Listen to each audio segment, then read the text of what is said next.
مسجد الحسن الثاني اللي يعتبر من أجمل المساجد في إفريقيا. مسجد يفتح أوقات الصلاة فقط، يعني كما حنا جينا ندخلوا درك قالوا لنا مازال الدخله حتى السبعة ولا اذان المغرب باش نقدروا ندخلوا ليه.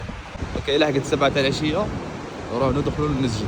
والان فتح المسجد الحسن الثاني، دخلنا له. شوفوا هذه الساحه الكبيره كامل، ودركا نكملوا ندخلوا لداخل ونستكشفوا باذن الله. هذا هو المدخل، الصومعه هاي وراي ما شاء الله. شوفوا هذه البنيه كامل بالحطب باللوح. شوفوا الزخارف اللي هنا، شفت الزخارف. كل ما تبقى هز راسك وتغزر للفوق تحس روحك بالدوخه. الجوله تاعنا الان في المسجد، مسجد عالمي، مسجد خرافي.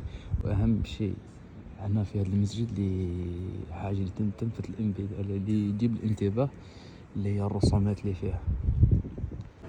عليكم عنده شحال من بوابه تقدر تدخلك لداخل. هذه الجهه خاصه بالنساء، وهذاك الباب الكبير تاعو. تحفه معماريه على المحيط الاطلسي. الله ما شاء الله. وهذه كانت رحلتنا في مسجد الحسن الثاني. انتظرونا في رحلة قادمة إن شاء الله. أشهد أن لا